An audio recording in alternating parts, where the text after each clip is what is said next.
Hello friends, welcome to my channel Sushant. Today we are at the next topic, that is analysis of a complicated position, and we have got a very interesting case. This is like a continuation of our last analytical position. There is a kind of chain of combination happening, and we mainly see the opposite colored bishops play a very important role in an attack. So it's based on that. As we do these positions, we try to find moves and we try to also use the tactical motives. So this is the position with black to play. See, black has few candidate moves. At first it's difficult to believe that black is winning. See, the rook on g6 is active and that's about it. The knight d3 is actually not that great, because see, knight f6 check and we see queen takes d3 happening, and this is what black anticipated. Last time I told you what is prophylaxis all about. The prophylaxis is anticipating what opponent is going to do and then changing our idea. We see his purpose. So here see, there comes very few candidate moves. See, one is bishop e4. When I started looking at the position, I saw that maybe we should allow an f6 gf and somehow try to use the g5. And then I felt what to do with the present move. And then I came across the queen h4, trying to allow an f6. And see what happens after gf. The position looks bit bad at first, and then queen takes d3, and suddenly I realized that see, queen on h4, rook on g6, bishop permanently on the light squares. There is some fear here, but f6 is more secured than g2. So there the opposite colored bishop comes into play. Let me show you. Black exactly did that. He went qh4 and allowed an f6. See a part of chain of combination theme happening here. One combination by white here. See, knight f6, gf, queen d3. We can't call it a combination, a small tactical motive, and then see black presses on from here. What would you play for black? See, black has very few candidates. Black would like to do kf7 and rook g8, but first let's create a weakness into the white position. So there is the move, see, rook h6, very useful move, and first forcing him to go h3. And now see, rook and queen operate on h5 and the other rook willing to join g8, and the great move, see, kf7. This is the difficult move to find, and as the analysis shows, most lines are very difficult for white. I think the best line was qd4, somehow chasing and trading the queens.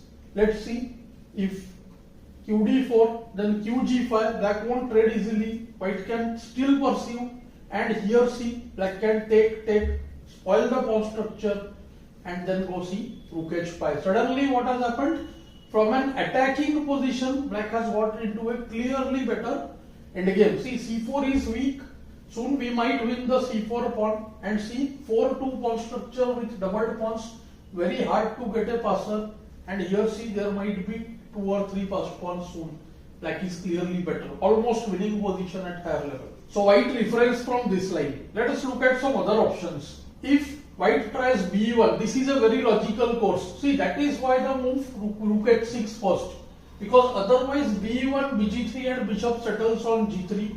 Now see, after qh5, there are serious threats of rook g8. Let's see how. Let's say king h1, rook g8, queen e2, somehow guarding the f3 and the h3 points. I hope you must have noted the threat was qh3, gh, rh3 mate. So qe2 and see queen f5. Things have again altered, but now see, rook will be sacked first. So rook h3, gh, queen h3, queen h2, queen takes f1 mate. Too much overloading. Okay, even if the bishop is moved away now, still same. Rook h3, gh, queen h3, queen h2, bf3 check, and that also leads to mate. So winning for black. Here white can try e4 instead of kh1, and then also see rook g8. This whole setup is see deadly. Bishop eyeing on the white squares, queen, rook, and the other rook on g8. It's game over. h4, and now see, h rook comes to g6. There is going to be a total collapse on e4, f3 or the g2 squares. We can make out it's game over. Too much overloading. After move like rook f2, h4 would be taken. After move like queen e2, we have bishop e4. See, fe is not possible. There is a pin here. So I think this position is winning. Another option, queen e2. This looks like a better defensive try, but here to see rook g8. Everywhere same story. King h1 trying to defend. See now queen h3 is not possible. Queen h3, gh, rook h3, queen h2 comes. But see rook g3. Again pursuing the same idea. This time now see rook takes h3 is the threat. So e4 trying to block the bishop, and still see be4, very dangerous. And after e4 see rook into h3 is going to come, but first let's clear the third rank. So come see be4, deadly tactics, fe, and now see rook h3, gh, queen h3 check, kg1, rook g6 check. See the point, the f3 pawn has been moved away so that kf2 is met by qg3 checkmate. All this see one should try to calculate beforehand. I am showing you these lines right now because it will develop a feel for the position. I am assuming that you are trying to calculate first and then comparing with my solution. See, only playing through these answers will not improve our level to a greater extent. So in the game white played rook f2, and how should black try to break this? Because see, we can make out again there is going to be some tactic on h3, maybe g2 or f3. So of course rook g8, but what black had to calculate, white is trying to run away with king f1, and see after kf1 can you find the winning move for black. So here comes rook takes g2. I hope you must have found this, because if rook h g6 then queen d4, the queen would be attacked and the attack slows down. Black really had to see this move, see the killer blow. Now after rook g2 there is going to be queen h3 threatening queen f3, bf3, queen h1 and rook g6, multiple threats. See the bishop's role, it guards throughout d7 and the d5 squares. See, and now the main problem, I would like to show the book doesn't give all these lines. They assume we are seeing. So I am showing you king f2 is met by queen f3 check, ke1, queen takes g2, little better than rook h1 I suppose. Now there is postmate with rook h1, and if kg1, here too there is the very strong qf3. If we do bf3 there would be queen d7 check, white might mate black. So now see it's game over. If queen d2 then again queen h3, threat is bg2 followed by rg6, and any move like rook g3 then see it's gone. Queen h2.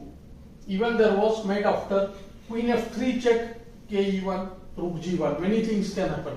So queen f3, queen e2, and after queen e2 see rook h1 check. Deadly tactics.